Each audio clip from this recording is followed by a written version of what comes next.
Pardon. Donc, je disais, aujourd'hui, on met React. Il n'y aura rien de très bizarre qui sera rajouté. J'en profiterai à la fin pour mettre Bootstrap dedans, ce genre de librairie, pour montrer quels peuvent être les avantages de React de ce côté-là. Puis on va en parler tout le long. Mais par exemple, Karl, toi qui as fait la précédente vidéo sur React, il n'y aura, je pense, pas grand-chose de nouveau par rapport à ce que tu connais déjà. Non, mais t'inquiète, au moins ça me fera. J'aurai la vision de quelqu'un d'autre, donc c'est cool. Ça marche. Je vais juste supprimer.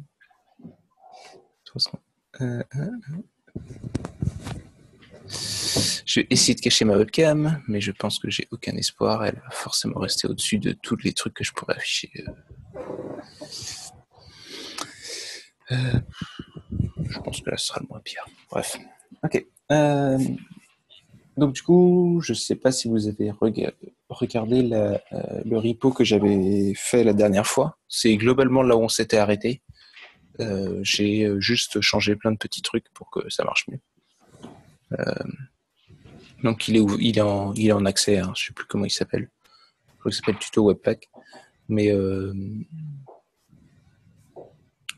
il n'y a rien de nouveau dedans. J'ai amélioré la config parce que la dernière fois, je l'avais fait complètement à l'arrache. Donc, du coup, on avait un truc qui était pas ouf. Ok, donc, à quel point vous êtes familier avec React, à quel point je dois expliquer tous les concepts autour de ça. Moi, beginner. Ok. Pareil pour moi. 0 sur 10. J'avais pu suivre à peu près un quart de la salutation de Karl, donc. Ça marche. Ok. Beginner. Ok. Alors, du coup, React, pour reprendre à la base. Ouais, c'est ça. Une fois que le S6 ne te pose plus de problème existentiel, t'as pas envie. C'est ça le point important.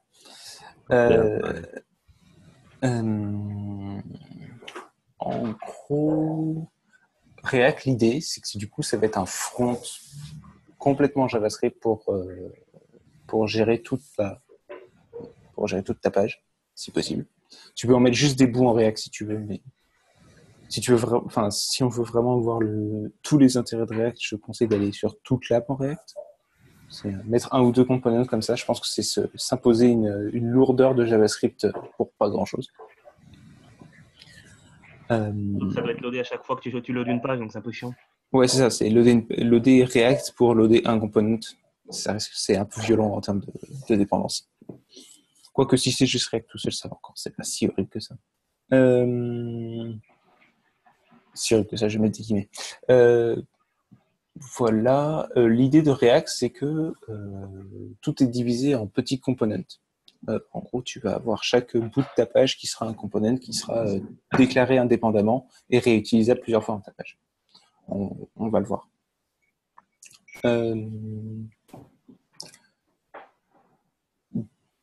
React aussi, dans les choses importantes, se base sur un DOM virtuel. L'idée, c'est qu'il se construit en mémoire une espèce de DOM virtuel qu'il applique à ton HTML pour faire un vrai DOM que voit l'utilisateur. Et donc, du coup, ce que ça lui permet de faire, c'est que si jamais il y a une update sur quelque part dans le state, donc dans l'état de tes différents containers, il peut calculer la diff entre son DOM virtuel et son DOM réel et appliquer les modifications. Ce qui fait qu'il n'est pas obligé de re-render toute la page. Il va en général re-render que les bouts qui changent vraiment. Ouais, je vous montrerai à la fin de la vidéo ce que ça donne quand on fait des changements. Parce qu'il y a un petit outil qui permet de voir quel bout de la page sont re-render par React. Mais du coup, pour ajouter React, on va devoir déjà balancer pas mal d'HTML à l'intérieur du JavaScript et peut-être du CSS aussi, parce que sinon c'est pas drôle. Ouais, ça c'est un peu bizarre dans React. On a tendance à mettre un peu tout dans le JavaScript. On s'y fait. Normalement, les couleurs de ton terminal te font que ça a un look à peu près correct, mais c'est bizarre au début.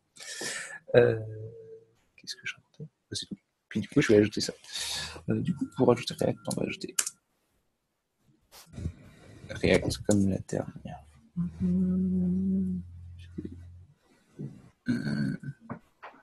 peux te poser une question parallèle? Oui, vas-y, bien sûr. Tu connais Polymère chez nos amis Google? Je l'ai jamais utilisé, mais j'en ai entendu parler. D'accord. Okay. Donc, Pourquoi? En fait, c'était avoir ta perception quant aux différences éventuelles entre les deux. Je connais pas assez bien. Honnêtement, Très j'ai appris un front React. J'ai pleuré parce que j'ai dû l'apprendre 300 fois. D'accord. Ça m'a suffi. Donc, du coup, j'ajoute React.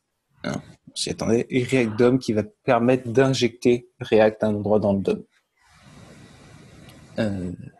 Après ça, je vais ajouter le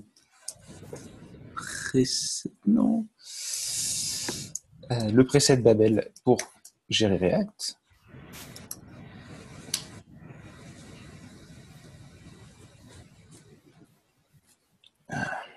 J'ai eu ça hier soir. L'idée, c'est que, je ne sais pas si vous vous souvenez, Babel, ça se base sur des règles de compilation. Comme React a une syntaxe spéciale dans le JavaScript qui ressemble à du HTML, on est obligé de dire à Babel, et au fait, ça aussi, tu vas savoir le gérer. Donc,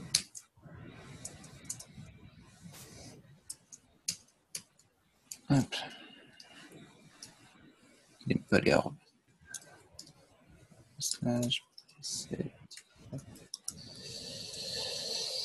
Non, JSON, j'ai pas le droit de mettre. Ok.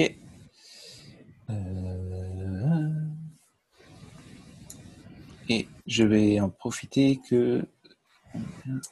Ok, il y a un truc à savoir sur Babel.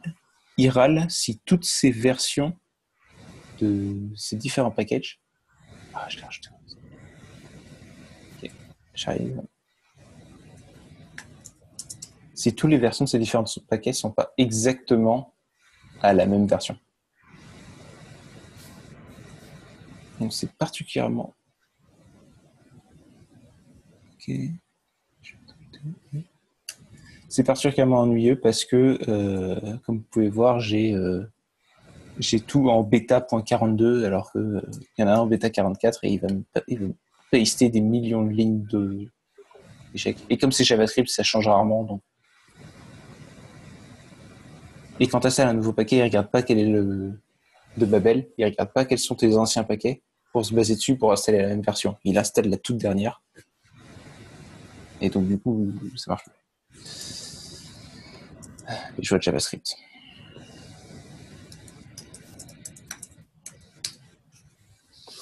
Ok, donc une fois qu'on a fait ça, ça doit toujours marcher. D'ailleurs, je vais en profiter pour relancer le serveur. Je crois dans les petits changements que j'ai fait par rapport à la dernière fois que je n'avais pas fait. Maintenant, c'est là. Je transpile à la main le fichier Babel de config en Babel avec Babel du coup. Pardon. Dans un fichier non ES6 parce que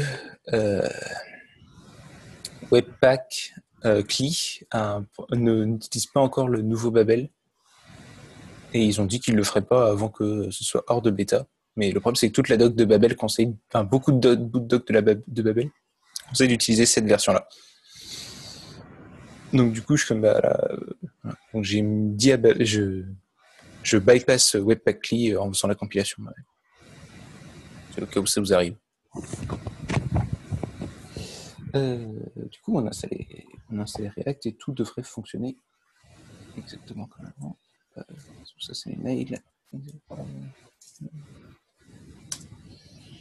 Voilà, c'est toujours aussi magnifique. Ok. Du coup, maintenant qu'on a React, on va essayer de rajouter React à notre app. Pour ça, on va avoir besoin de changer notre HTML. Non. Donc, en gros, ce que je vous propose, c'est que tout ça parte dans React. Donc, tout ce qui est à l'intérieur du body.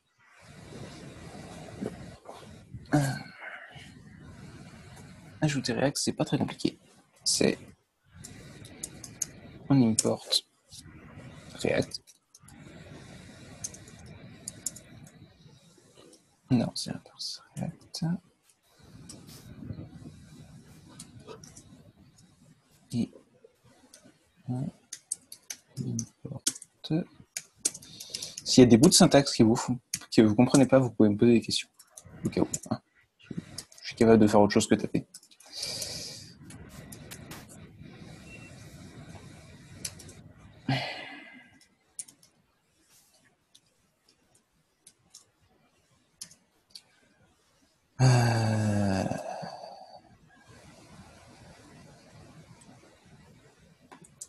Ok.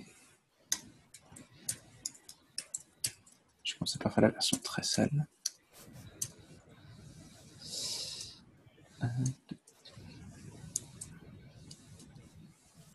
Document.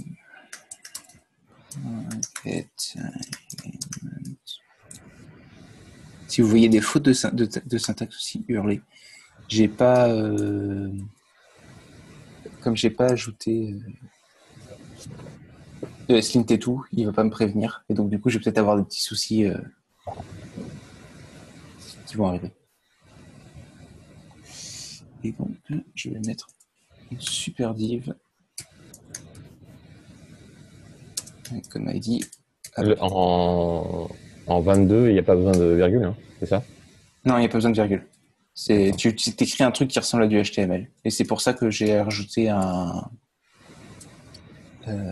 preset dans Babel. C'est pour qu'il aime ce genre de syntaxe ne le fasse pas hurler.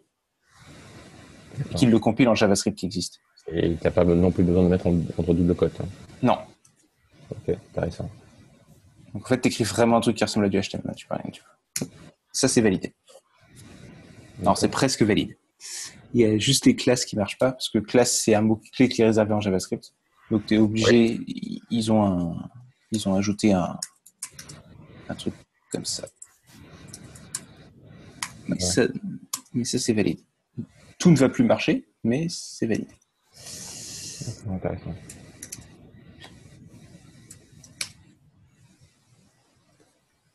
Normalement. S'il veut. Ouais. Tout ne marche plus, mais ouais, ça a été injecté par React. J'en profite pour vous conseiller, si vous utilisez React, d'installer le développeur tool de React qui va avec. Il est fortement pratique.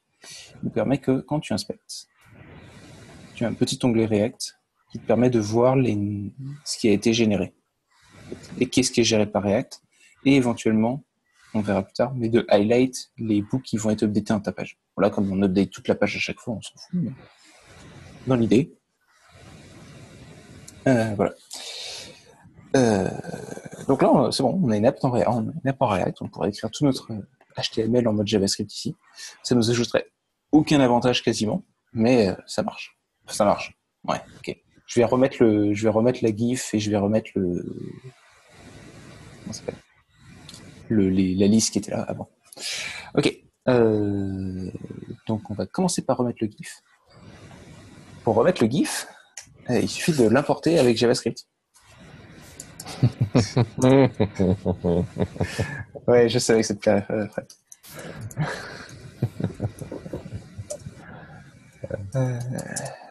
Mais en fait, ça va permettre de lui dire... Parce que là, son SRC, ça l'aide pas trop parce que du coup, il le transpile plus. Mais du coup, tu lui dis que en fait, ton GIF va être dans... Illustration... GIF. J'espère pas que dans le futur, tu as le moyen de checker que c'est bien un GIF. C'est ça. Mais je vais pas le faire là, mais oui, tu peux faire tout ce que tu veux du coup après parce que c'est un vrai objet. Oui. Ok.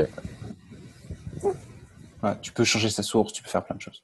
Oui, plein de choses, j'ai plein d'idées.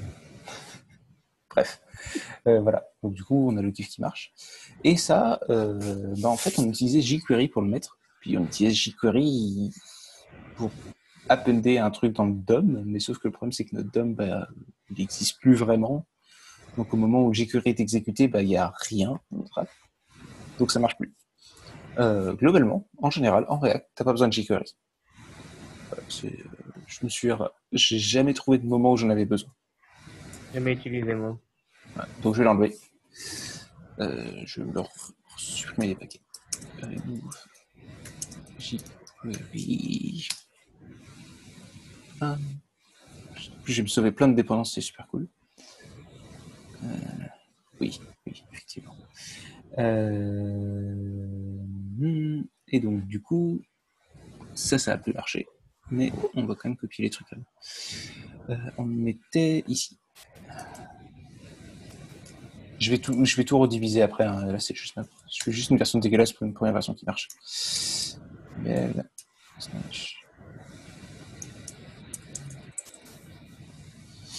Et c'était ce bout-là.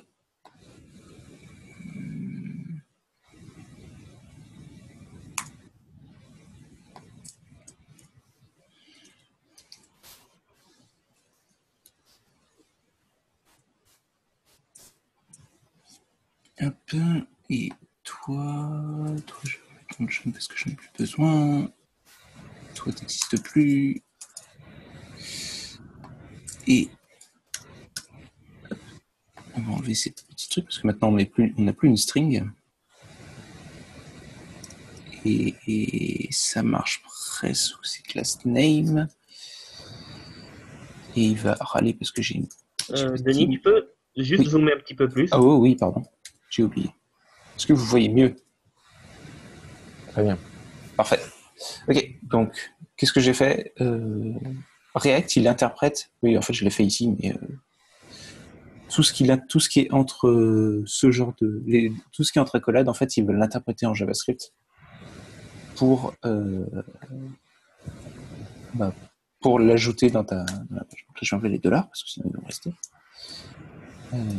Donc voilà, donc tu écris une espèce de HTML un truc qui ressemble vraiment à de l'HTML, qui est même coloré syntaxiquement de la même façon, mais qui du coup accepte le JavaScript. Ça ressemble un peu à de l'ERB dans l'idée. Donc là, on a exactement la même page qu'avant. Bon, il y a React qui râle, mais tout va bien. Bon, je corrigerai ça plus tard. Pour l'instant, on se fiche. Voilà, mais en gros, là, notre app est vraiment React et fait exactement la même chose qu'avant. Bon, écrire un énorme HTML comme ça au milieu de notre JavaScript, c'est pas très agréable. Donc on va commencer à diviser en sous-fichiers. Parce que React permet de faire ça. Parce qu'en fait, chaque bout de ta page peut être géré dans un module indépendant. Et c'est là où c'est très très fort, c'est que du coup, vous allez voir qu'on va pouvoir réutiliser ces modules, etc. Et puis ça devient vachement plus lisible. Surtout très facile à appeler. Ouais, aussi. Donc du coup, je vais créer un petit dossier component. Donc, dire crc/component. Oui, il n'y a pas de S, je sais. Donc, comment est-ce qu'on écrit un component en React? Il y a deux façons. Je vais commencer par montrer la version super simple et puis on aura la version un peu plus complexe pour les components qui ont besoin d'être complexes après. Donc déjà, on va écrire du JSX, qui est cette syntaxe-là.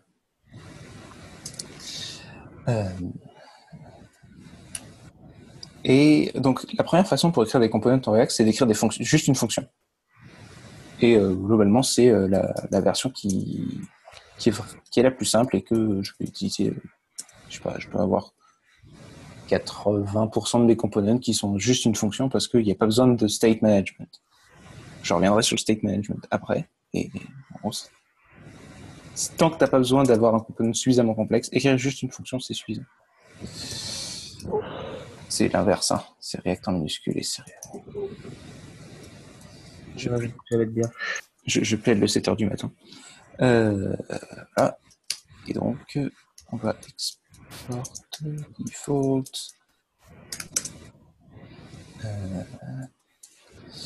C'est une fonction qui prend rien et qui renvoie et qui va renvoyer tout ça.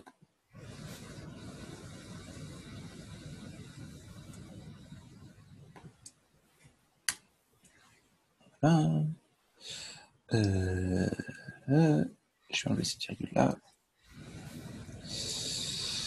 On peut bien mettre le égal, non? Ou pas? Pour la fonction fléchée. C'est pas obligé de mettre le égal avant les parenthèses pour la fonction fléchée? Attends, de quoi? Là? Genre, en fait, ta fonction fléchée, là, on est d'accord? Ouais. Ok. Il me semblait que la syntaxe était égale, parenthèse, fonction fléchée. Enfin, flash, du coup. Égal, parenthèse, flèche. Non. Ça, c'est en. Égal. Non, parce que je exporte directement. Je le mets pas dans, je le mets pas dans une constante parce que j'ai. Ça, je dis que cette fonction-là est la fonction par défaut.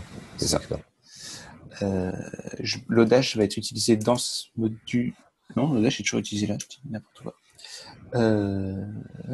Et donc, du coup, ici, je vais pouvoir importer mon module.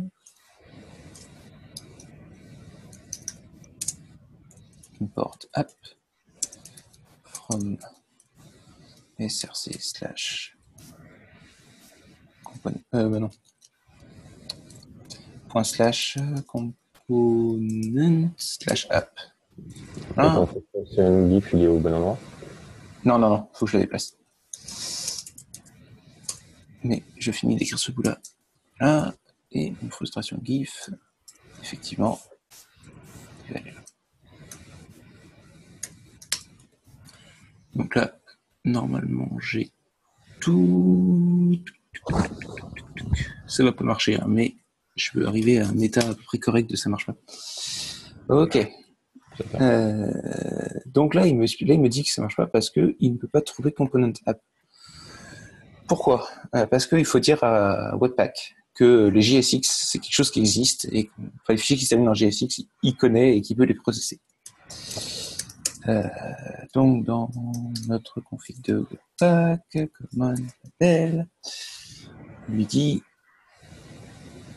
hey, ce serait super cool de processer aussi les JSX.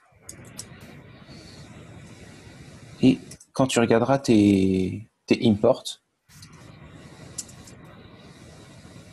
en module JavaScript, tu as le droit d'utiliser les JSX. Qu'est-ce que j'ai oublié? Deux points.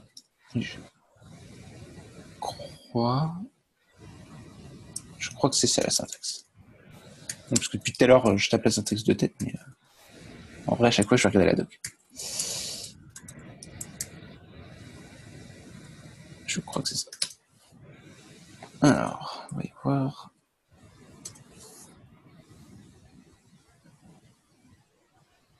Non, c'est pas ça. C'est...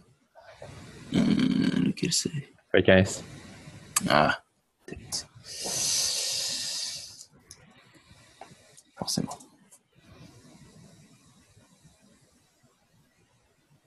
Voilà, donc là, il devrait plus râler et on devrait de nouveau avoir notre page. Je vais rouvrir. Non, c'est ce que je pensais. Quoi?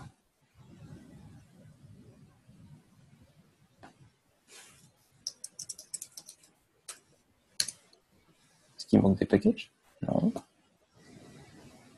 Ouh, il n'a pas aimé quand j'ai supprimé jQuery. Cannot find module script on C.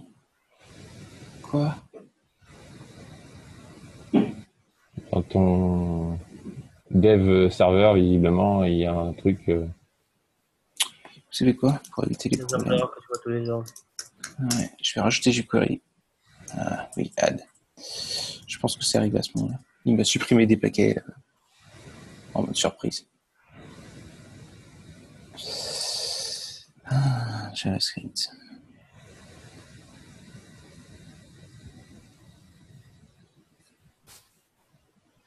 Non, c'était pas ça. Qu'est-ce que j'ai raté?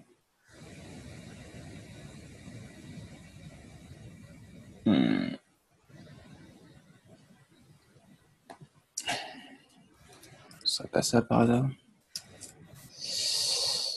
Je pense pas. Hein. Je sens la syntaxe qui est mal reconnue. Ça m'étonnerait quand même.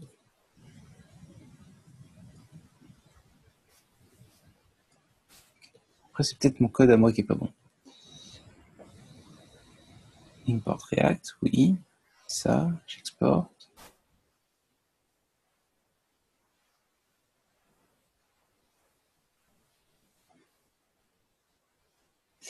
J'ai pas tout print. C'est peut-être ça qui est. Ok, donc je vais expliquer comment est-ce qu'on passe des arguments aux fonctions. C'est assez simple, ça ressemble à du.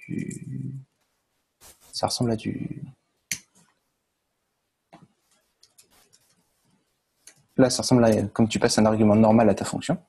Elle va recevoir un hash. Donc, du coup, je lui dis mon hash va contenir user et une clé user et stocke-le dans ma clé user. Et lui, ça ressemble à de l'HTML.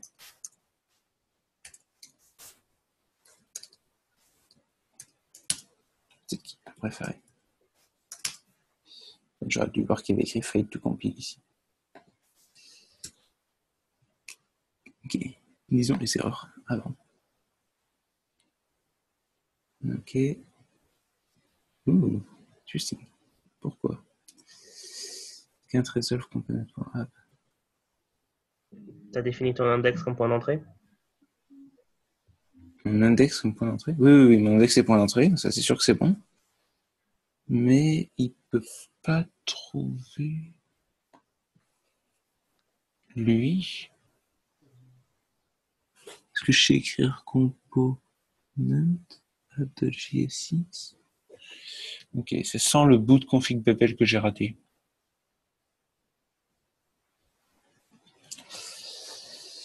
Je sais pas bouger ma branche parce que je suis un idiot.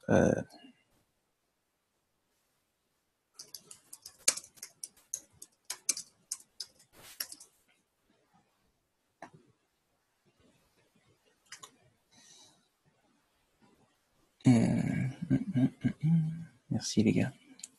Ok, je vais tricher. Qu'est-ce que tu es toi? Toi tu ne peux pas. C'est bien, ça me rassure dans ma non-volonté d'utiliser Webpack. Non, ça marche bien, il faut juste bien le configurer. Tu fais ce que tu veux après si t'as pas envie de l'utiliser, mais. Ah, ok. C'était pas la syntaxe.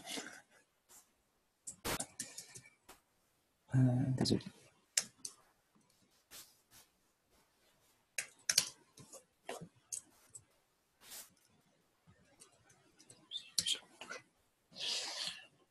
J'étais persuadé que c'était module, je sais pas pourquoi. Non, c'est mieux. Normalement, je pense que c'est juste que j'ai plus de GIF du coup. C'est pas celui-là, c'est celui-là. Ok, il n'y a pas de GIF. C'est parce que j'importe. Là, on est dans component maintenant. Et le GIF est à la racine. Je ne bon pas. Ok, donc on est de nouveau revenu à ce qu'on avait tout à l'heure. Donc, qu'est-ce qu'on a vu au passage? On a vu que pour passer des arguments à tes différents components, ça va ressembler à comment on le ferait en HTML. Donc, la syntaxe est vraiment similaire. Et que quand on a des pures fonctions, on le reçoit en argument comme si c'était une fonction normale. Ça, c'est assez pratique à utiliser, du coup. Pour l'instant, celui-là, je n'en ai plus besoin. Je pense que j'en aurai plus jamais besoin. On a un... Comment dire? On a tout dans le même HTML, donc on va diviser en petits bouts. Parce que bon, ça, j'ai quand même l'impression que ça pourrait être un component à part, qui serait un component user.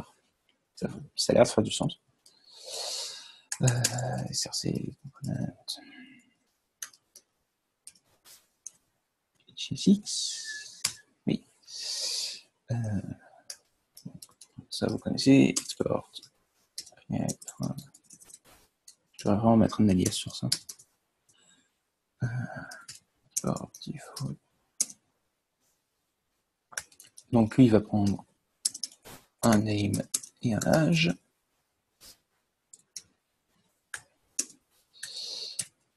Et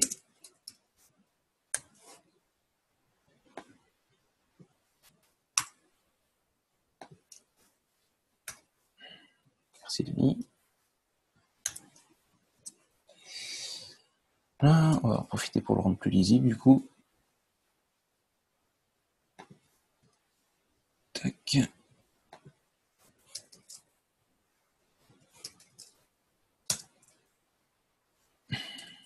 Là, j'ai un super component user que je peux importer ici. Bonjour. Rebonjour. Coupure d'électricité. Ah, Ok, c'est pas mal. J'ai un onduleur, mais juste pour la connexion Internet, pas pour l'ordi. Ah. Ok. Du coup, t'es sur quoi là? J'ai relancé, j'ai juste, je pense, une machine à laver qui a foutu la merde. Donc. Ok, ouais, donc ça va, c'est pas trop.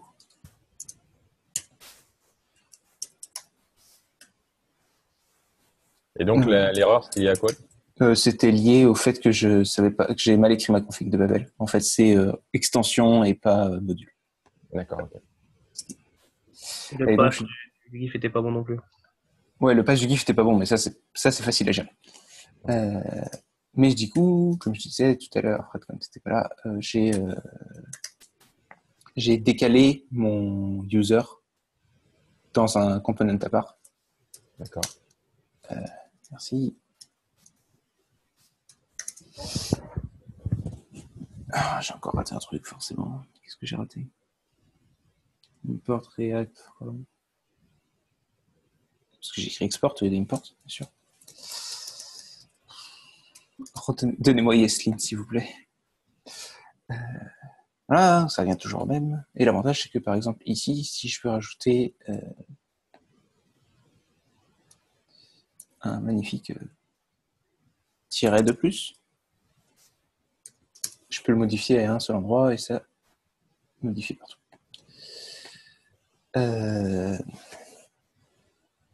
Donc, du coup, ce que je vais pouvoir faire, c'est, bon, ça, c'est pas très agréable à regarder. Globalement, je pense que c'est quand même une user list. Donc, je vais aussi le diviser. Ça va être un peu désagréable là, la vidéo. Je vais beaucoup faire de la division. Si vous avez des questions à poser, c'est le moment. User-list. JSX. Même méta, hein, même sur des trucs qu'on n'a pas vus.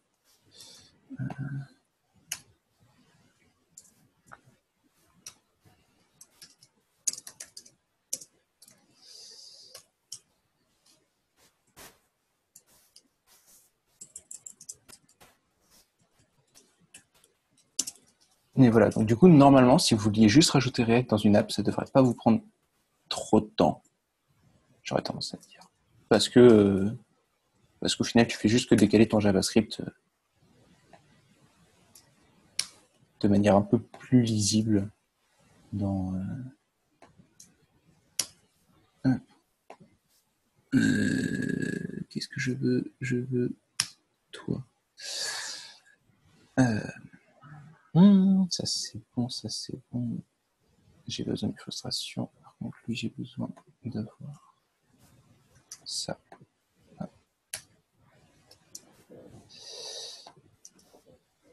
Non, c'est pas le bon. Toi, tu vas là. Et toi, tu as besoin de rien. Et toi, tu as besoin d'importer user list from user list. Et ici, du coup, tu vas avoir une... La convention est impactante ou c'est toi qui... Laquelle convention? Avec les... Non, les syntaxes, pas du tout. C'est juste la convention que j'ai vue dans tous les tutos que j'ai faits. Donc, j'essaie de la respecter. Okay. C'est user, c'est mes... Comment je les ai appelés? C'est mes users. Ça va changer ça. Ok, donc je suis les différents composants. Bien sûr. J'ai oublié de faire mon tag.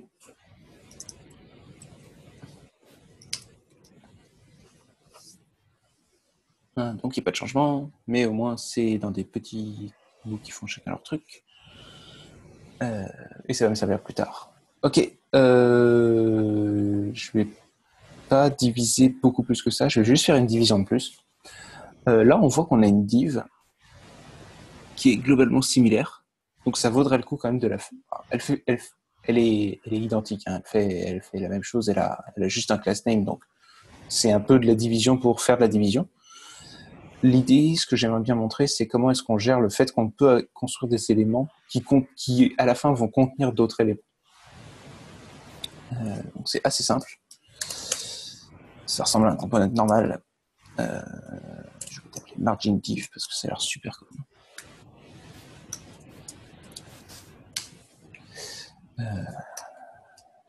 Et en gros, la grosse différence from React, si export default, c'est que en fait, il va y avoir un paramètre spécial qui va être children, ça, qui va contenir en fait tous les enfants. Et donc du coup, on va pouvoir écrire ici. Là, ton margin div, c'est le parent qui va en fait, tu vas render tous les sous-components. Ouais, en fait, il se render. Alors, c'est pas lui qui les. Attends, est-ce que c'est lui qui les. Oui, c'est lui qui les render. Oui, c'est ça. Et donc, en gros. Voilà. Et du coup, dans le reste de mon code, ça va se comporter exactement comme avant. Donc, je vais.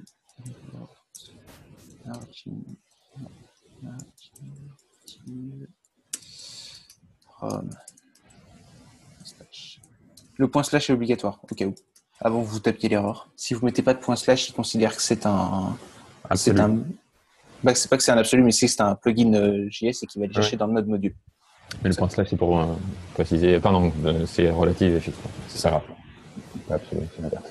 Oui, mais tu es obligé de le mettre en relatif parce que sinon il va chercher dans le node module. C'est ça. Et si tu peux mettre un absolu aussi, ça permet de dire, quand ça commence par slash, que tu précises le pass. Oui, tu peux le préciser en absolu complet.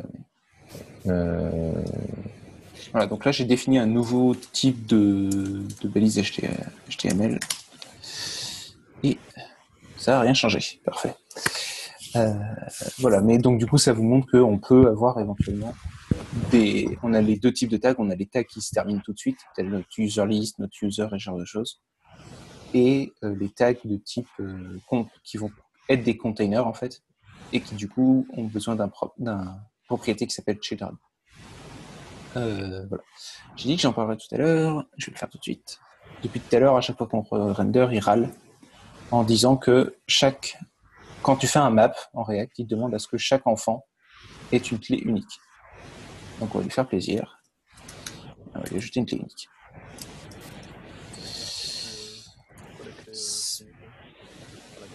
On va dire que c'est unique. J'ai pas envie de m'embêter à générer une clé unique ou à gérer des ID maintenant. On va dire qu'ils ont tous .name .age.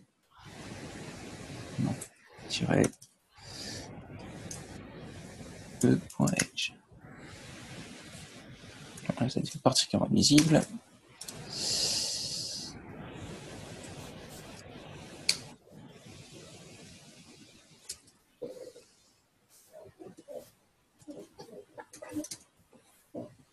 Voilà, donc maintenant il ne devrait plus râler. Parfait. Voilà. En gros, à quoi ça sert? Ça permet à la key va s'en servir pour savoir qu'est-ce qu'il doit re-render comme élément. Parce que si je change la liste d'utilisateurs ici, par exemple, il va refaire tout son map. Mais si la key elle n'a pas changé, je crois qu'il ne re-render pas ces éléments-là. Je peux me tromper, mais il me semble que c'est le cas. En gros, je sais que ça lui permet de savoir qu'est-ce qu'il doit render. Après, comment est-ce qu'il l'utilise exactement, je ne suis pas sûr. Et je vais un peu se tirer parce que...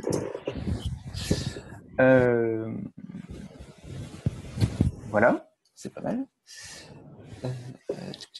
Qu'est-ce que je vais pouvoir ajouter ensuite? Tu m'expliques juste pourquoi tu as mis un $$ devant le... Ici? Ouais. Ah, ok, c'est la syntaxe de S6. C'est une string en fait. Tu vois que là il y a un espèce de back quote. Ah oui, la quote, ok. C'est ça, et en fait ça permet de faire l'interpolation, d'accord. C'est ça, l'interpolation. C'est comme le dièse accolade de Ruby. Merci. De rien. Donc en fait je construis une string avec le name et l'age. Très bien. Parce que comme ça, j'ai fait en sorte que ce soit unique. Pour pas qu'il y aura pas. Voilà. Est-ce que j'ajoute le module dessus? Non. Ce que je vais faire, c'est que, bon, c'est cool, on a un site qui est quand même vraiment statique. Je vais rajouter le fait qu'on puisse ajouter des utilisateurs à la volée avec un petit bouton clic. donc du coup, je vais mettre, je sais pas ce que je vais mettre. Je vais mettre dans ma user list. Ok, donc en React, tu peux soit render un component quand tu render quelque chose, soit tu render un seul élément. Donc là, c'est mon lit qui renvoie qui a un span, mais en fait, en vrai, je render un élément par an. Pareil ici, j'ai un élément par an. Pareil ici, j'ai un élément par an. J'ai ma diff. Et on peut aussi render des listes, comme on voit ici. Non, là, j'ai un élément unique. Mais qu'est-ce que je raconte? Est-ce que j'en ai besoin? Oui, j'en ai besoin. Parce que là, je vais rendre une liste et dessous, je vais render un formulaire pour ajouter un nouvel utilisateur. Et donc, du coup, c'est super compliqué. Je vais rendre une liste.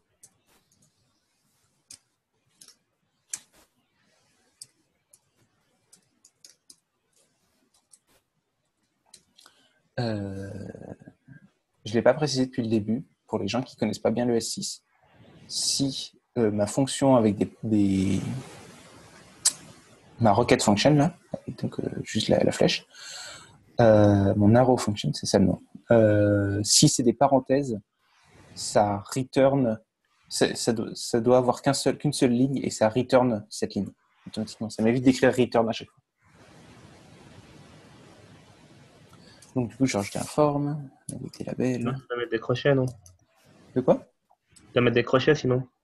Si c'est plus que juste une ligne. Ouais, bah c'est comme d'habitude, c'est des accolades, mais tu es obligé d'avoir obligé d'avoir un return à la fin. Là, l'avantage, c'est que ça économise le return. Et un développeur heureux est un développeur senior. C'est exactement ça.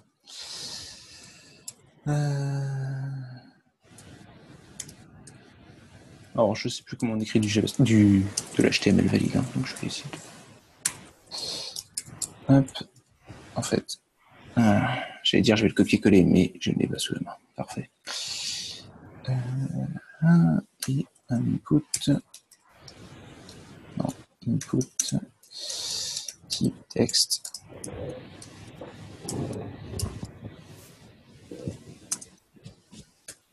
Voilà. Tu veux dire un label fort quelque chose? Ouais, c'est ça. HTML for égal name. C'est son ID. C'est ID ou c'est name qui est dedans? Je crois que c'est name. C'est name, hein. Je sais jamais. De mémoire, c'est name. Alors pourquoi est-ce que c'est HTML for? C'est parce que for, c'est comme d'habitude, c'est un mot-clé de JavaScript, donc tu n'as pas le droit d'utiliser. Name. Ça. On va voir si déjà il render ça correctement. Non? Est-ce que j'ai oublié? Ah, j'ai pas fermé mon tag.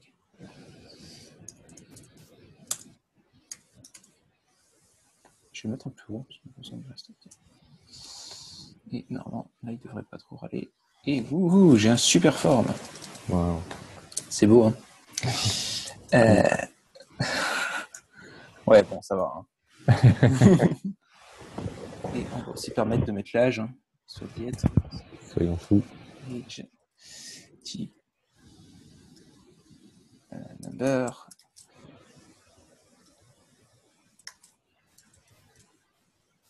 Oui, je sais, je pourrais utiliser plus de trucs Vim, mais le matin, c'est dur. Et on va avoir un input pour faire un super bouton submit.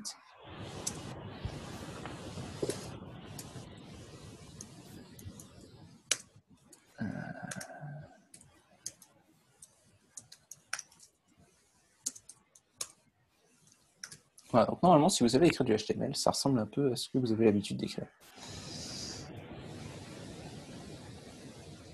Sauf que ça fait rien. Et que libéral parce que. Ok. Comme d'habitude, je fais une liste, mais je ne vais pas donner les keys à chaque élément. Ceci est la liste et ceci va être le form.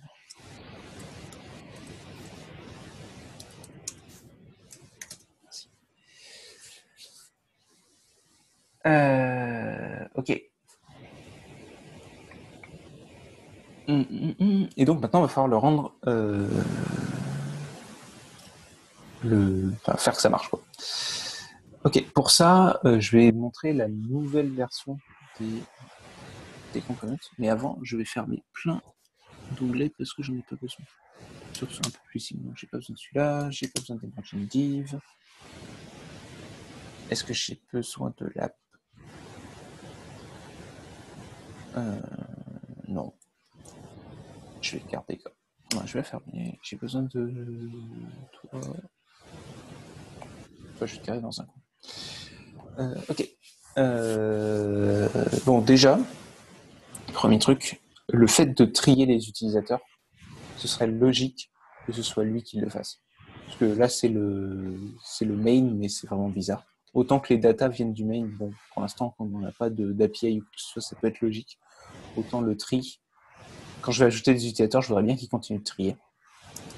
Donc je vais le décaler ici. Je vais en faire une fonction.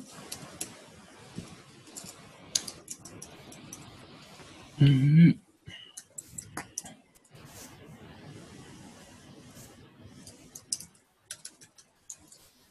cliquer. Users.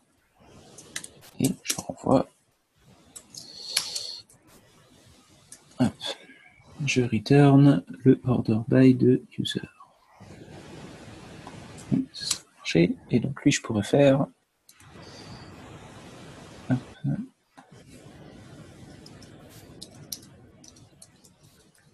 Ça.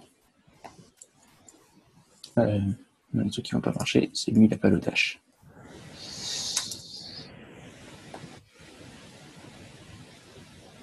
Alors, on va importer juste la fonction dont on a besoin, parce qu'en fait, on se rend compte qu'on importe tout le dash, mais en vrai, on a juste besoin de order by. Donc, du coup, on peut lui dire, dans le dash, je voudrais juste order by. Ça, on peut l'appeler directement. Ça va nous sauver des modules aussi. Hein. Normalement, ça devrait marcher, mais ça ne marche pas. Pourquoi? Parce que je lui ai pas passé les users dans la forme. Non. Ça devrait. To print is not defined. Où ça? Ah oui, là.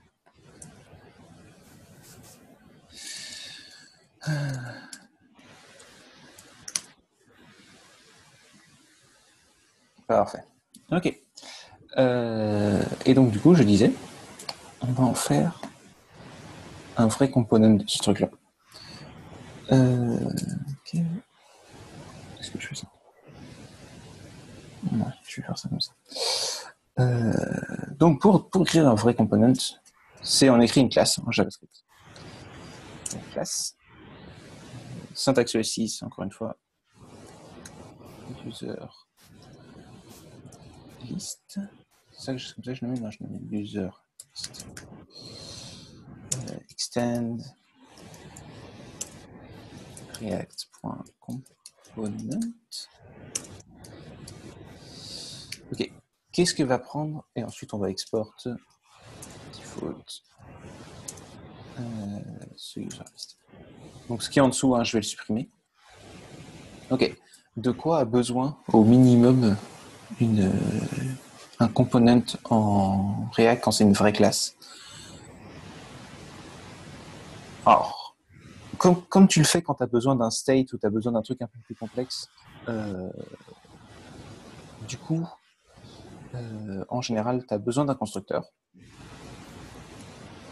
Constructeur qui prend en paramètre une liste de propriétés. Vous vous souvenez ce qu'on passe en argument, genre ça va être passé en propriété.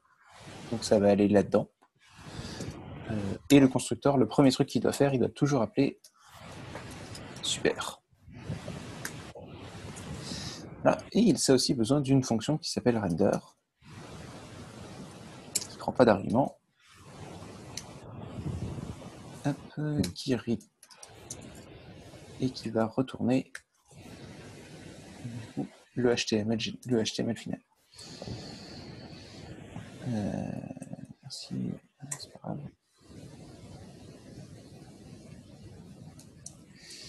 Et je pense que j'ai du coup en testé trop et que mon notation est dégueulasse.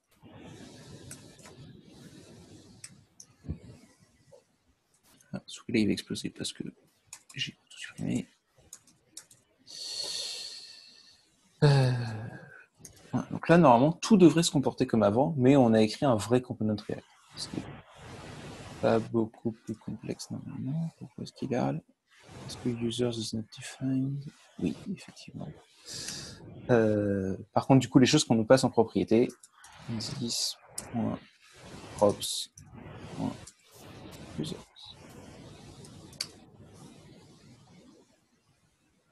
Voilà. Voilà, donc en général, quand tu écris un vrai component, c'est un peu plus lourd comme syntaxe, donc tu le fais vraiment quand tu as besoin de le faire et jamais avant. Donc cette fonction, je l'avais mis en dehors, mais en fait, je vais pouvoir la rentrer dans ma classe, parce qu'il n'y a pas de raison. Je vais calculer ça plus simple. Je vais la décaler. Parce qu'il n'y a que elle qui l'utilise, donc il n'y a pas de raison de la mettre en dehors.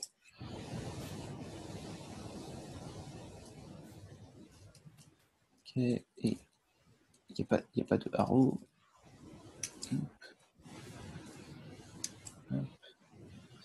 Et ça return ce truc.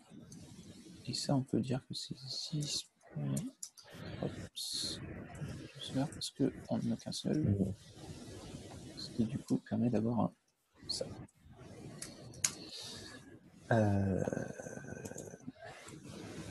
Bon, là, je fais quand même beaucoup de choses pour faire beaucoup de plomberie. Bien sûr, 6 points. Parfait.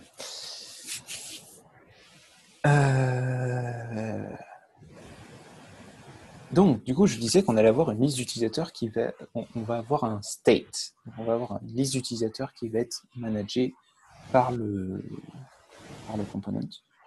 Et ce que je vais faire, c'est que je vais d'abord faire que les inputs sont managés par le component. Donc, du coup, à la fin de ça, je vais rajouter un state. S'il y a des gens qui écrivent sur le Slack, je suis pas sûr d'avoir les notifications. Si vous pouvez me prévenir, c'est bien, parce que je les verrai pas forcément. Mais peut-être que le but. Non, il n'y a rien du tout pour le moment. Ok, cool.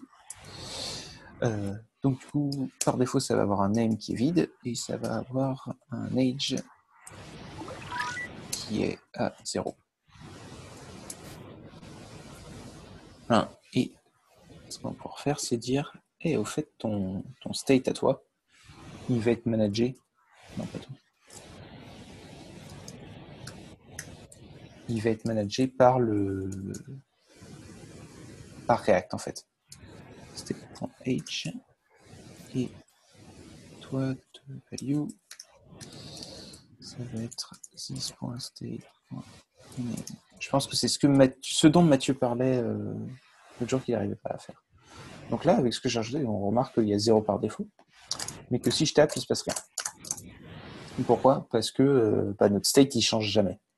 Voilà, c'était une value au début, puis quand on type, il ne va pas le mettre à jour automatiquement. Donc du coup, on va rajouter des super fonctions pour faire ça. Donc on va avoir un under name change, ça, qui va prendre un name. Et tout ce qu'il va faire, c'est React, c'est interdit de modifier le state en faisant this.state etc. Égal. Donc du coup, c'est this. Il y a une fonction spéciale qui s'appelle setState, comme ça, qui prend en paramètre un hash qui va être en gros le hash de différence. Donc là, le name va être changé. Smart, ils font un merge. De quoi? Non, oui, ok, très bien. Ils mergent les objets en fait. C'est ça, exactement. Age. Ils doivent probablement avoir des mécanismes de contrôle sur les clés, des choses comme ça. Ouais, exactement. Et donc, du coup, quand j'ai un âge...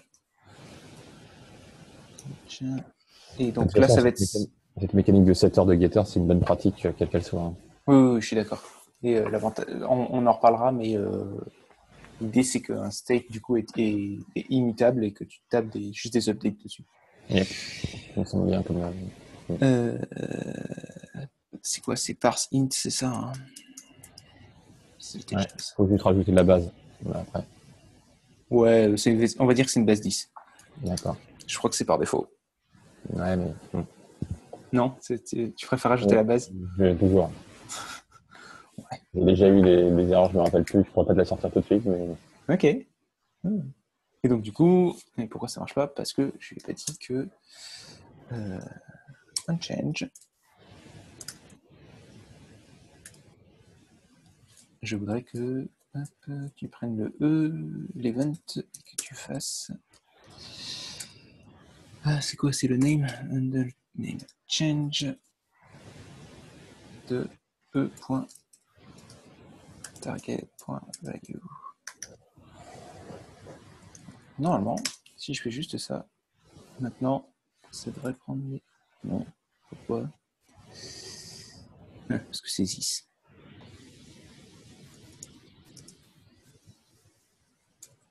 Donc si ça devient illisible parce que c'est trop petit, prévenez-moi aussi. Voilà. Donc là, ça prend les mises à jour, mais surtout ce qui est important, c'est que si j'inspecte ça et que je regarde dans mon petit onglet React,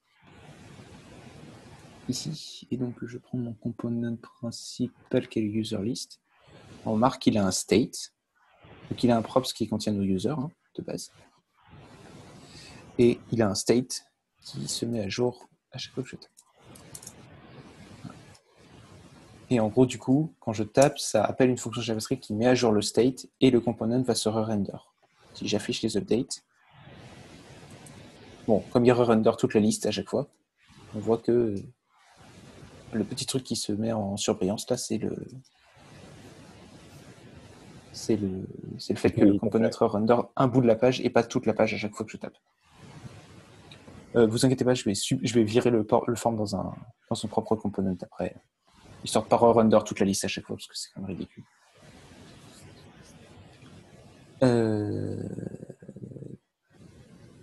Ok, très bien. State, machin. Oui, faut faire pareil pour l'âge, parce que pour ça marche pas.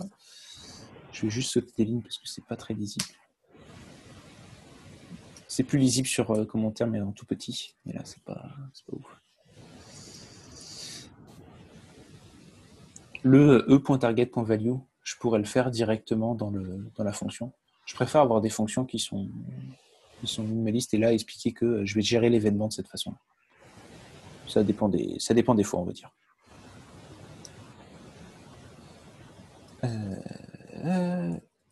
Value. Et j'ai un. Je vais avoir un joli copier-coller. E.target.value et c'est change. Donc là, si je mets 2, ok. Je voudrais ce truc, s'il te plaît. Non. Vraiment?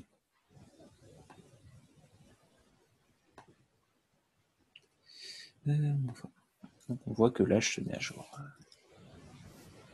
Et que même si je mets des zéros devant, il les parse tout seul. Bref. Voilà. Mais là, on n'a toujours rien pour ajouter. Quand je clique sur ajouter, ça recharge la page à la place et c'est un peu nul. Ok, donc on va donc mettre en place une fonction d'ajout. Déjà, il va falloir faire que, pour l'instant, nos users, c'est une propriété à part entière. Du coup, on ne va pas pouvoir la modifier. Donc, on va en faire un state. Donc, les users vont devenir un state, et par défaut, ils vont valoir props.user. Hop, tout à l'heure, ici, j'utilisais user, mais en fait, c'était state que je voulais. Tout marche bien, c'est magnifique, parfait. D'accord, en fait, ton state, c'est un contexte, quoi. C'est un contexte, c'est ça. Et lui, c'est le... Tu descends à travers les... Okay. Exactement. Et du coup, je vais handle le submit. submit, oui. Qui lui va prendre un event. Qu'est-ce qu'il va faire? Il va commencer par empêcher la page de se recharger, parce que je n'ai pas vraiment envie que ça arrive. Et ensuite, il va ajouter l'utilisateur. Pour ça, il va changer le state. 6.set state. Hop. Et donc, du coup, je change mes users. Comme je disais, si je ne peux pas faire un push dessus, donc je suis obligé de modifier l'intégralité du truc user.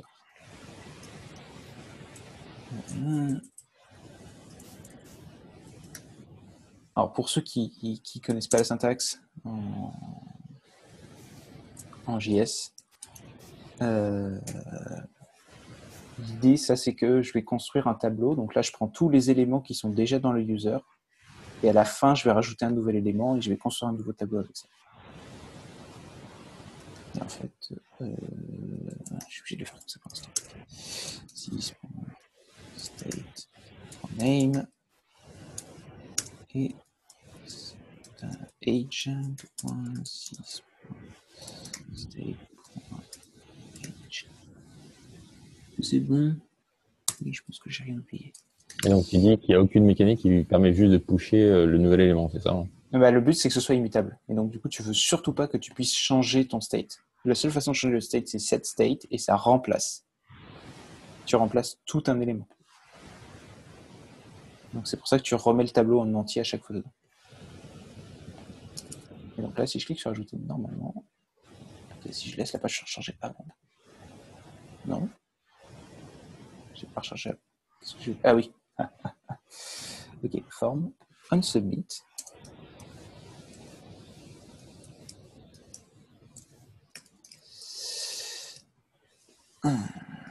J'ai un event. Et du coup, je vais appeler this.middleSubmit. Oui, c'est bon. Oui, c'est l'air correct.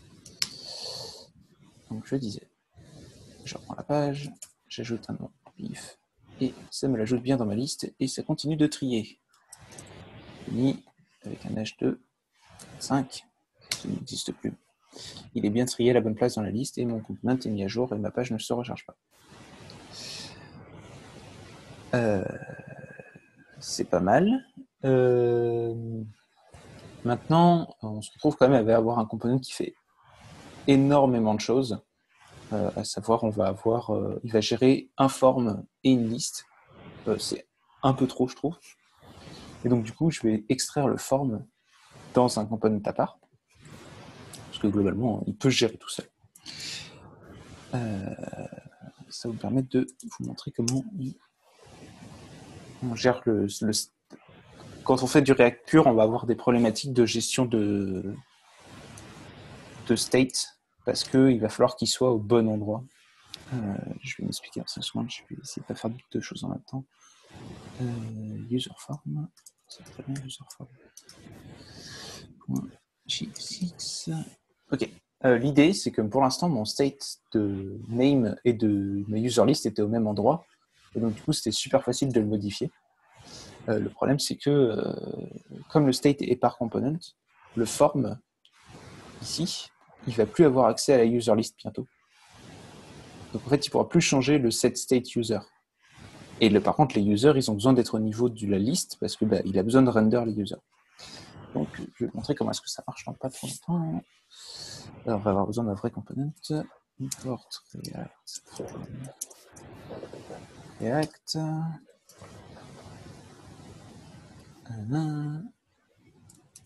Yes.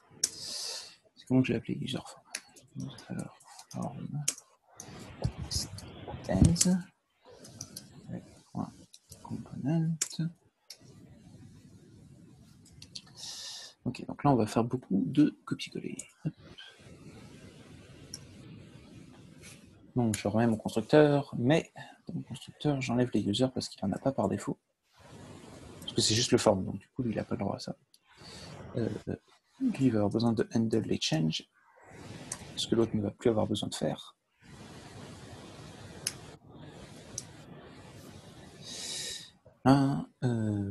Order, c'est pas son travail. Et ça, je vais pouvoir le décaler. Jusqu'où ça va?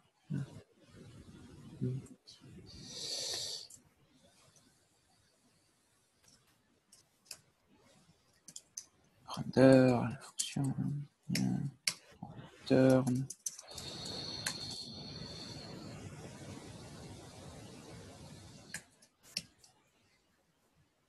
Bam. Et donc lui, il va pouvoir.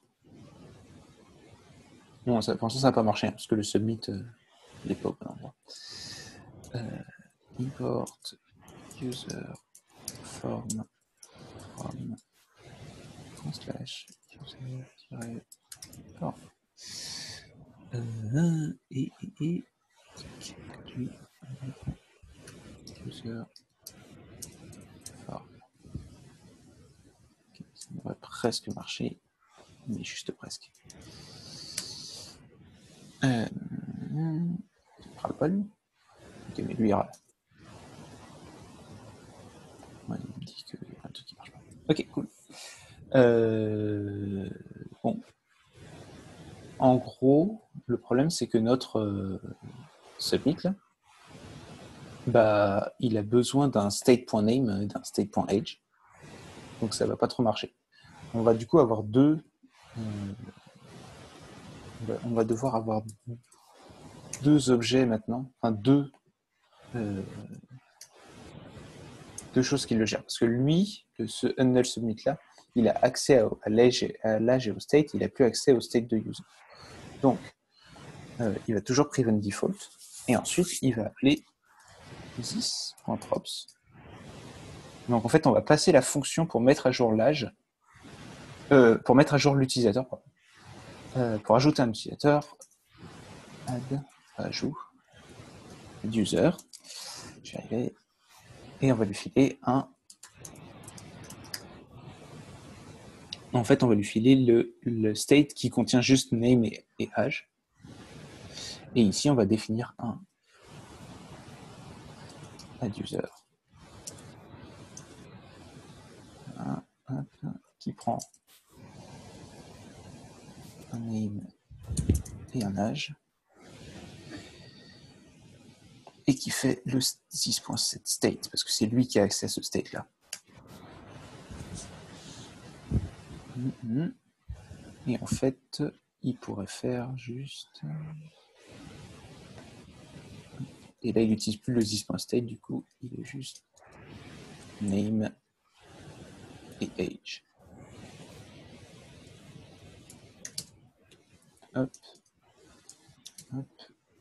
Sauf que là, le add user, pour l'instant, lui, il ne l'a pas. Et donc, il faut lui donner au formulaire add user égale 6.add user. Ok. Normalement, ça devrait. Oh, qu'est-ce que j'ai oublié? Type is invalid. J'ai oublié d'export. Export default user form. Et normalement, il devrait purger et ça ne devrait pas marcher. Pourquoi? Parce que on remarque que dans add_user, j'utilise this.setState et qu'en fait, son this, quand il va être appelé là, il sera plus disponible. Et du coup, ça ne va plus marcher. Donc, c'est... j'ai cherché s'il y avait une nouvelle méthode par rapport au moment où j'avais lu, et c'est toujours pas le cas. Donc pour l'instant, dans les constructeurs, on fait this.add_user égale this.add_user.bind 6. Donc ça fait un constructeur qui est un peu dégueu, mais ça fait que ça marche. À nouveau. Tu peux remontrer ton code? Oui, bien sûr. Ça, c'est particulièrement bizarre. C'est l'échange qu'on avait eu la dernière fois, ça. C'est possible, je ne sais plus ce qu'on a eu là. À un moment, tu avais posé une question sur JavaScript, machin, etc. Ok. Mais alors ça... Ça, c'est très bizarre, je suis d'accord. Ça, c'est pas très bizarre, c'est incompréhensible. Mais en gros, le truc, c'est que tu es obligé de lui dire mon this, quand tu appelleras cette fonction, dans cet autre component, ce sera celui de maintenant ici. Ouais, mais le 10, normalement, il met à jour par le moteur JavaScript. Et là, en fait, tu rebinds le 10 qui est au début, quoi. Alors, c'est pas grave, ok, passons. Mais ça me semble pas. C'est le 10 que tu au début quand tu fais ton 10 add user bind 10, c'est le même. Ouais. Hein. Oui, Donc, oui, c'est exactement le même. tu rebinds effectivement. toi-même le même 10. Enfin, ta même variable, qui en fait est un objet. Hein. Mais, Ouais, sauf que en fait, quand tu définis des fonctions comme ça dans une classe, c'est pas des arrow functions, donc ton this est bindé bizarrement et il va être différent quand tu vas l'appeler là-dedans. En fait, ton add user, son this, quand tu vas l'appeler, ça va être ce this de là, donc ça va être le this de ce component. Et c'est pas le bon. C'est pas le bon. Ok, à explorer cette affaire. Okay. Si tu trouves mieux, en tout cas, je peux te. Ok. Je te question quand j'aurais commencé à acquérir les fondamentaux de React, mais là c'est du JavaScript, c'est pas du React. Mais... C'est du JavaScript. Enfin, c'est à cause de React. Enfin, c'est parce que tu fais du React et que tu as ce truc bizarre au milieu. Sachant que dans la doc de React sur la doc officielle, donc doc Facebook là, ils utilisent ce genre de truc. Sérieux? Oui. Okay. C'est du copier-coller de la doc Facebook, hein, donc. Ouais, je confirme. Ok, je sais pas où est-ce que j'ai oublié un key. Là. Forme, hop. Key égale forme. Donc du coup, celui-là, il n'en a plus besoin. Donc voilà, donc là, on a quand même un truc qui est pas mal. On peut ajouter des utilisateurs, c'est trop cool. Maintenant, si jamais je veux changer, par exemple, j'en sais rien, je veux changer le render d'un user. Donc je vais fermer tout ça parce que je n'ai pas besoin. Split, src, component, user.g6. Okay, donc par exemple, si je veux rajouter un tiret, ici, il va recharger toute ma page, et donc je vais perdre les données que j'avais tapées à la main pendant des heures, éventuellement, ou le state dans lequel j'avais essayé de rendre rentre mon app, alors qu'en fait, bon, tout ce qu'il faudrait, c'est il pourrait render juste il pourrait changer juste son component qui va bien, et ce serait génial. Donc du coup, je vais mettre en place le hot module switch de React. Alors, comment est-ce qu'on fait ça déjà?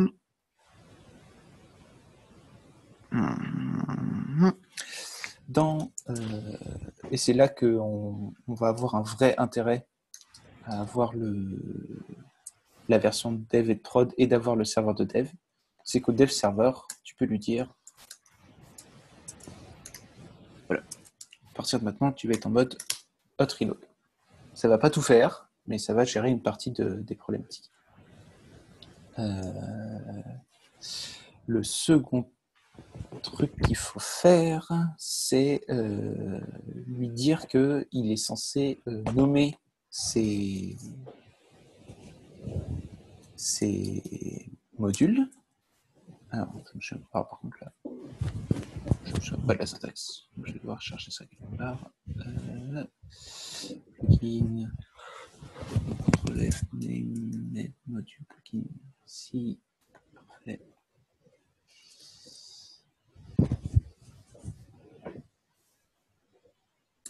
En fait, je veux que tu nommes chacun des modules que tu importes.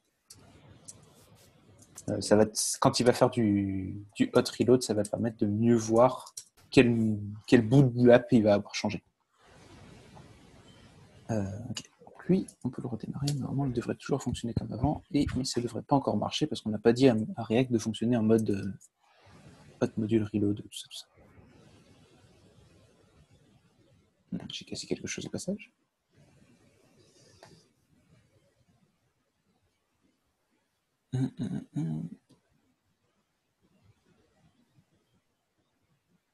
Hot module replacement disable. Ah non. Ah, ok. Est-ce que c'est mieux si je te fais ça?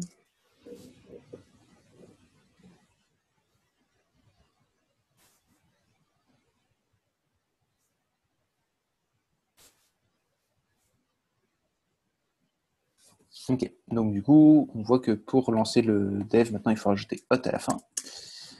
On peut changer notre package JSON pour lui dire hey, en dev, c'est celui-là, oui. Moins hot.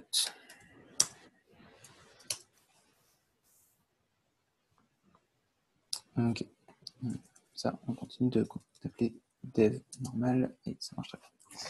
Ok, mais du coup, ça va pas marcher pour l'instant parce qu'on n'a pas encore dit à React fonctionne en mode hot plugin. Pour ça, je vais essayer de trouver le doc que je me suis tapé déjà hier soir et que j'ai pas envie de me retaper. Ok, je sais pas où elle est. Reload. React. Premier lien, parfait. Attends, j'ai pas fait ça. Pourquoi? J'essaie juste de me souvenir quel est le... Si, c'est ça. C'est juste ça. Okay. Donc, on va du coup ajouter le bon plugin. On remarque qu'on l'ajoute en prod. Mais il y a une petite note ici qui dit que on peut l'installer en dépense normale parce que en prod, ce sera minimal et ça permet d'avoir un seul code et que tu n'es pas obligé de tester, ok, est-ce que c'est de la dev, est-ce que c'est de la prod, oui, non, est-ce que je mets du hot module. C'est discutable. On va faire ça parce que j'ai pas envie de faire autre chose que suivre le tuto pour l'instant.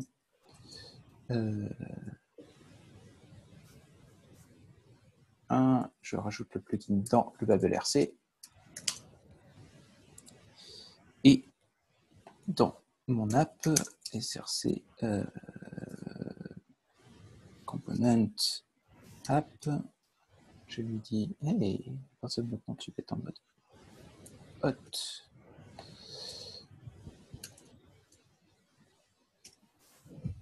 J'aime bien ajouter les modules qui viennent de Node avant d'apporter mes trucs qui sont à moi. Ok, c'est ici. Là, et en fait à la fin, tu lui dis juste ça. Du coup, on va être obligé de le nommer.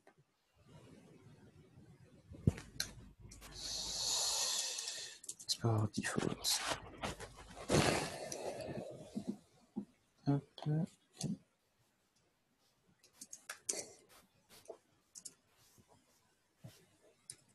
Ok. Normalement, si je ne me suis pas trompé.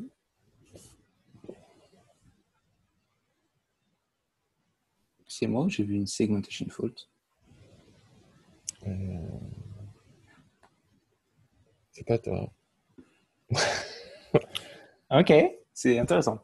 Bref. Ok, donc, je suis sur mon app et comme on disait, je vais ajouter des utilisateurs au pif. Je vais en ajouter plein identiques. IRL parce que oui, il y en a plusieurs qui ont la même key, je sais. Et je vais dans mon component de user et j'enlève ce tiret qui est dégoûtant. Je vais aller en mode React, je vais activer update. Je le mets à jour et il a re-render juste ce qu'il fallait sans changer les states des components. Parce que le component principal n'a pas changé de state et donc du coup il a pu juste changer ça. Ça te permet donc du coup, pendant que tu développes, tu mets ton app dans un certain state, puis ça reload, ça reload juste les bouts de ton app qu'il faut bien au fur et à mesure que tu développes. C'est plutôt pratique pour développer. C'est cool, bon, je vais enlever tous ces duplicata. Ok. Le dernier truc que je veux faire, il faut me dire si ça fait trop. Je vais ajouter Bootstrap pour montrer un peu comment ça marche en React et quels sont les avantages que ça apporte d'avoir ça en React.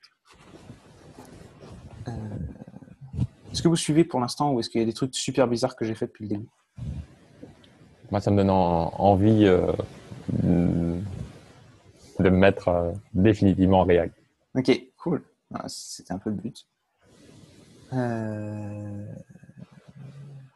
Alors attends, pourquoi est-ce que ça marche?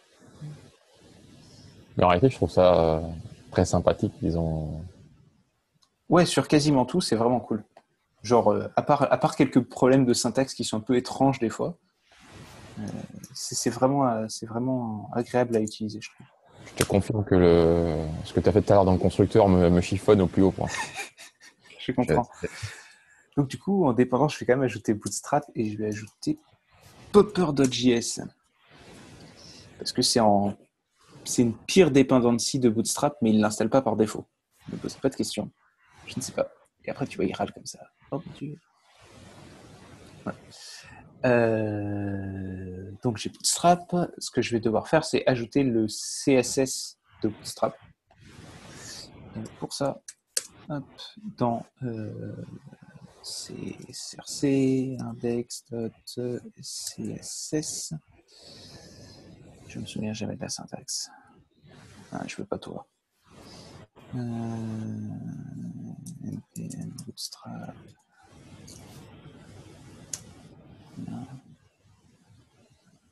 Non, pas toi. Ok.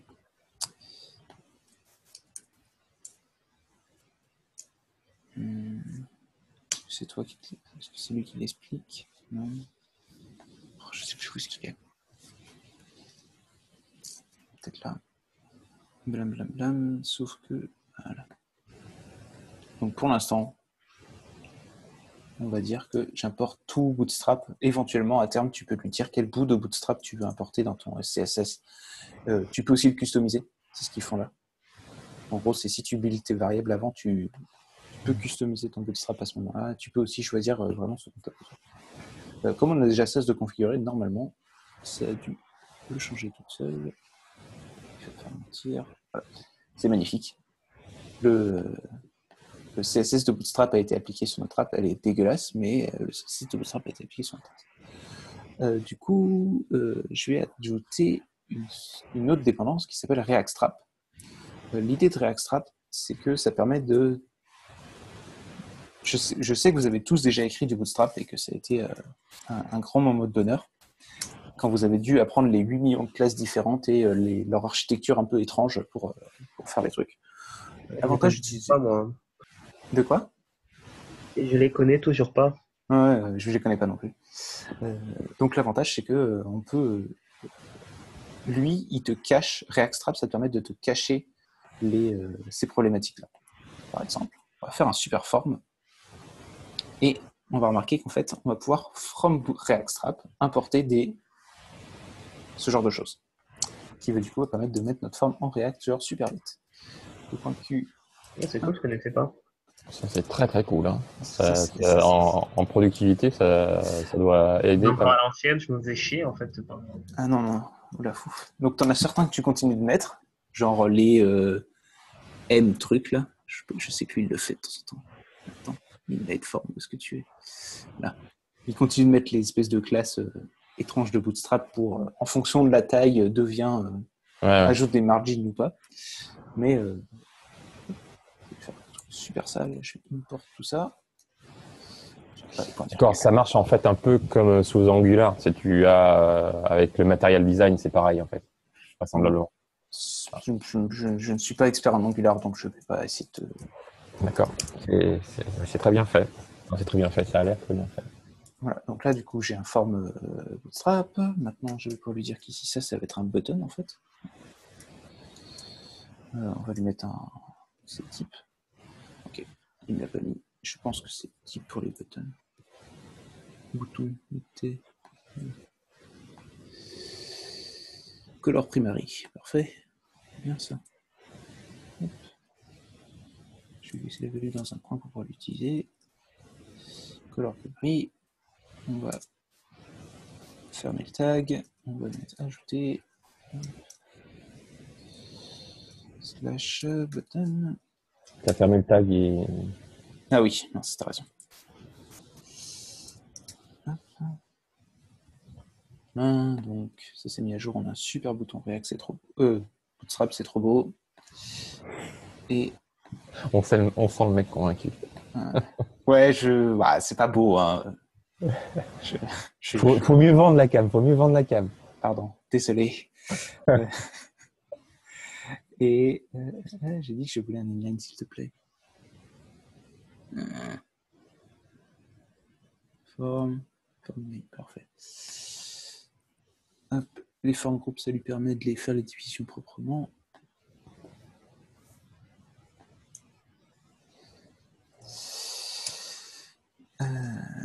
Non, c'est pas ici que je le voulais, c'est dessus. Si, slash forme groupe.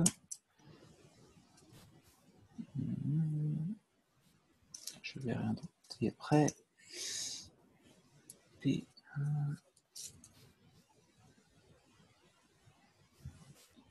parfait, merci.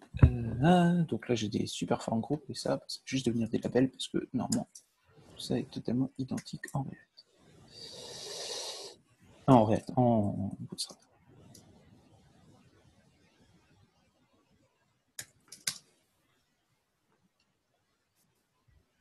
Est-ce que ça a marché ou est-ce que j'ai tout cassé au passage? J'ai tout cassé au passage, parfait. Je vérifie que j'ai bien tout cassé au passage. J'ai bien tout cassé au passage. Est-ce que j'ai cassé? Ah, j'ai mal fermé mes tags, effectivement.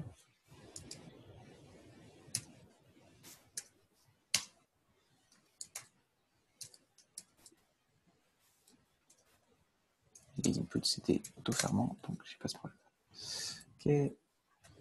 Donc voilà, donc j'ai mis en place un formulaire avec Bootstrap en genre 2 coups de cuillère à peau. Voilà. Dans les trucs qui peuvent être intéressants de savoir, c'est en JavaScript, c'est une bonne pratique d'avoir le CSS qui correspond en JavaScript. En React, c'est une bonne pratique d'avoir le CSS qui correspond à un component à l'intérieur du même component. Oui, il y a des gens qui hurlent dans le fond, je les entends. Attends, vas-y, répète. Le JavaScript, le CSS, pardon, tu le mets en général au même endroit que tu mets ton component. Ça paraît bizarre.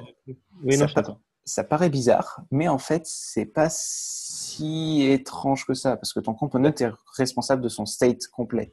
D'accord, c'est intelligent parce que c'est en fait ça fait la même chose que le Shadow DOM en fait. Ouais, c'est ça. D'accord. Et donc en du fait, coup, ils vont pouvoir. Est-ce qu'il y a un tag qui permet de référencer le composant courant uniquement pour ce genre de choses aussi? en fait, tu vas lui dire ici. Alors, tu as 2 façons de le faire. Tu as la façon super sale qui est de faire, par exemple, si ce label, je veux lui mettre un style différent, je dirais style, parce que c'est possible en HTML. Et là, je pourrais lui dire label color, 2 points, blue. Voilà. Donc, à partir de ce moment-là, le nom sera en bleu. Donc, tu peux faire comme ça. Ou alors, je ne vais pas le faire là, je le ferai dans une vidéo prochaine. Il y a plein de librairies qui permettent de faire ça de façon un peu plus propre. Où en gros, tu définis un espèce de hash au début qui correspond à tes classes JavaScript que tu vas rajouter et que tu vas inclure automatiquement au moment où tu ajoutes ton component. Et du coup, ça rajoute des classes à tes objets dans ton. Alors, le sens de ma remarque était plutôt de savoir comment est-ce qu'ils avaient géré le fait que ton CSS sorte pas de ton composant, quoi. Ah bah là, l'avantage c'est que là, attends, je vais remettre. Tu vas voir, c'est super simple. Ils l'ont préfixé ou un truc comme ça? Non. Hop, si j'inspecte cet élément, il a une magnifique balise style. Ah ouais. Donc du coup, il n'y a pas de problème, c'est. D'accord. Ok. Voilà. Donc non, pas vraiment. Mais oui, quand tu utilises des librairies, genre JSS, tu vas avoir tout va être préfixé en fonction du nom de ton component et de l'ID auquel il a été rajouté, etc. Et donc ton CSS ne sort jamais de ton component. D'accord. Mais là, si vous en avez besoin maintenant, ça marche très bien. Le seul truc qu'il faut savoir, c'est si par exemple j'ai besoin d'un background color. Donc normalement ce serait un tiret, mais c'est pas possible de mettre des tirets dans des objets JavaScript. Et donc du coup c'est du camel case. D'accord. Donc il y aura un background color. En fait, il y a le même nom que la propriété JS, de ton style. Et quand tu fais point. Exactement.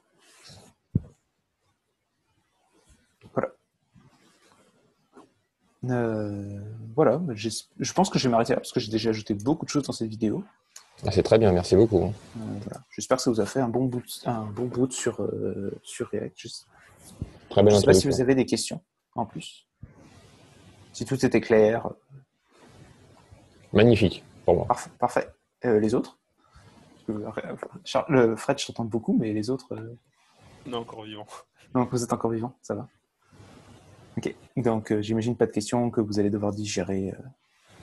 Ouais, ça fait beaucoup de trucs à digérer d'un coup. Là. Surtout Ouais. perso, pour moi qui n'ai pas l'habitude de faire beaucoup de JavaScript, encore moins de React. Je comprends. Les joueurs. Ok, cool. Merci à toi. Mais de rien, je vais couper cet enregistrement. Merci.